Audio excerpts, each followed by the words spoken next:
تو آج ہم ایک ایسے تجزیے پر بات کر رہے ہیں جو تاریخ کو، خاص طور پر خیالات کی تاریخ کو دیکھنے کے ہمارے عام طریقوں پر سوال اٹھاتا ہے۔ جی بالکل۔ یہ ہمیں سوچنے پر مجبور کرتا ہے کہ کیا روایت، اثر یا یہاں تک کہ ایک کتاب یا مصنف کا کام، یہ چیزیں واقعی اتنی ٹھوس ہیں جتنا ہم سمجھتے ہیں؟ بالکل۔ اور یہ تجزیہ ہمیں دعوت دیتا ہے کہ ہم ان کیا کہتے ہیں جانی پہچانی اکائیوں کو، ان یونٹیز کو ذرا شک کی نظر سے دیکھیں۔ اچھا۔ ہاں، اور سمجھیں کہ کیوں یہ متن کہتا ہے کہ ہمیں گفتگو یعنی ڈسکورس کو الگ الگ بکھرے ہوئے واقعات کے طور پر دیکھنا چاہیے۔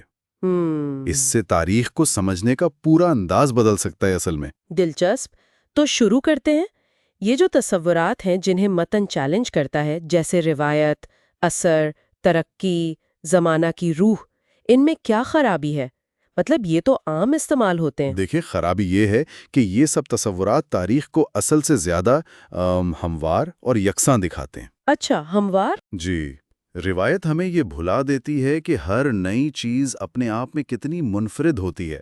اثر کا تصور، وہ بس بغیر سوچے سمجھے ایک خیال کو دوسرے سے جوڑ دیتا ہے۔ صحیح۔ ترقی کا خیال ایسا دکھاتا ہے جیسے سب کچھ ایک ہی منزل کی طرف ایک ترتیب سے بڑھ رہا ہو، اور زمانے کی روح، وہ تو جیسے مختلف چیزوں میں زبردستی ایک جیسی سوچ ڈھونڈتی ہے۔ تو یہ سب تاریخ کی اصل پیچیدگی، اس کے اتار چڑھاؤ، اس کے فرق کو چھپا دیتے ہیں؟ بالکل، وہ جو ٹوٹ پھوٹ ہیں، جو فرق ہیں، ان کو نظر انداز کر دیتے ہیں۔ یعنی تاریخ ایک سیدھی لکیر نہیں جس پر سب چلتے جائیں، بلکہ بہت سے الگ الگ راستے ہیں جو شاید اچانک شروع ہوتے ہیں اور ختم ہو جاتے ہیں۔ ہاں، کچھ ایسا ہی۔ تو کیا یہی بات سائنس، ادب، فلسفہ جیسی بڑی کیٹیگریز پر بھی لاگو ہوتی ہیں؟ کیا یہ بھی اتنی فطری نہیں؟ ہاں، متن تو یہی کہتا ہے کہ یہ بھی کوئی آسمانی یا قدرتی تقسیم نہیں ہے۔ ادب یا سیاست جیسے شعبے یہ تو نسبتاً حال ہی میں اتنے واضح ہوئے ہیں۔ صحیح۔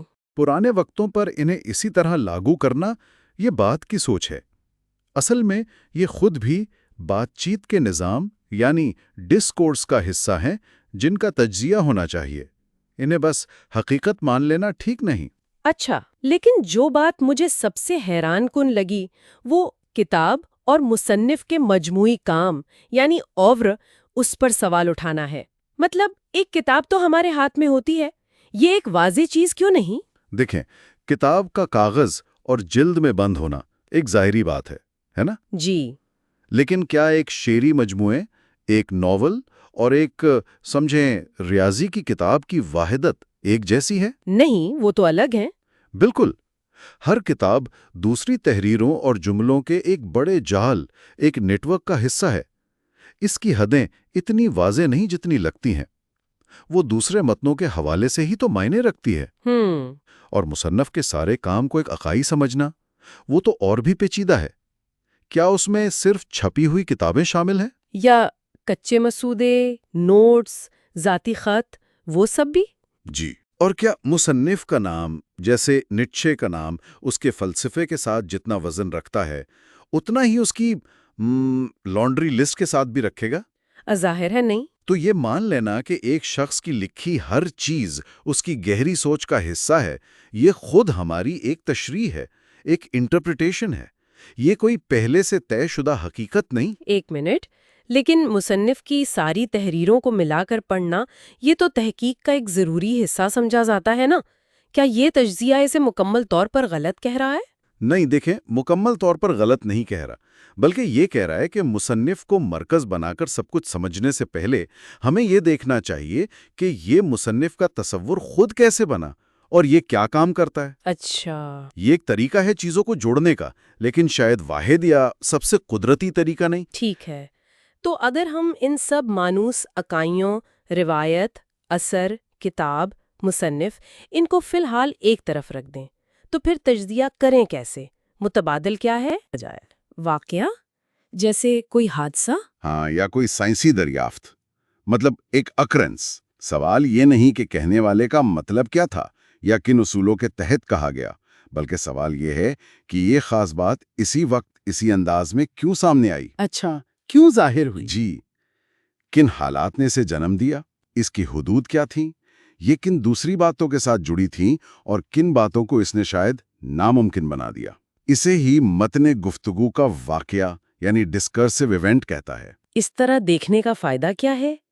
بیانات کو منفرد واقعات کے طور پہ سمجھنے سے کیا حاصل ہوگا؟ سب سے بڑا فائدہ یہ ہے کہ تاریخ میں تسلسل کے بجائے وہ جو تبدیلی ہے، جو ٹوٹ پھوٹ ہے، ڈسکنٹینیوٹی، اسے اہمیت ملتی ہے۔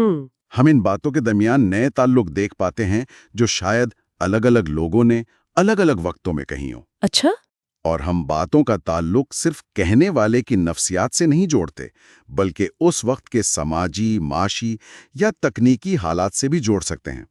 یہ زیادہ گہرائی میں جانے کا، زیادہ کنٹرولڈ طریقے سے نئی اکائیاں دریافت کرنے کا راستہ ہے۔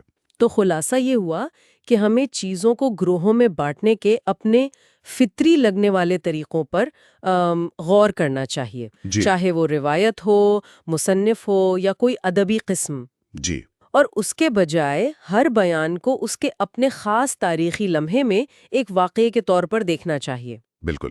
اور ایک آخری نقطہ شاید غور کرنے کے لیے، جی؟ یہ زاویہ ہمیں تاریخ کو ایک ہموار دریا کی طرح نہیں، بلکہ جیسے اچانک ابھرنے والے چشمے ہوتے ہیں اور ان کے بنتے بگڑتے راستے، اس طرح دیکھنے کی دعوت دیتا ہے۔ واو! تو سوچیں، اگر ہم اپنی جانی پہچانی تاریخی کہانیوں یا آج کل کے واقعات کو بھی اسی طرح دیکھیں، یہ پوچھتے ہوئے کہ کوئی بات کیسے کہی جا رہی ہے اور اس لمحے میں اس کا کہا جانا کیا ممکن بنا رہا ہے، تو شاید ہمیں کچھ بالکل نئی اور غیر متوقع چیزیں نظر آئیں۔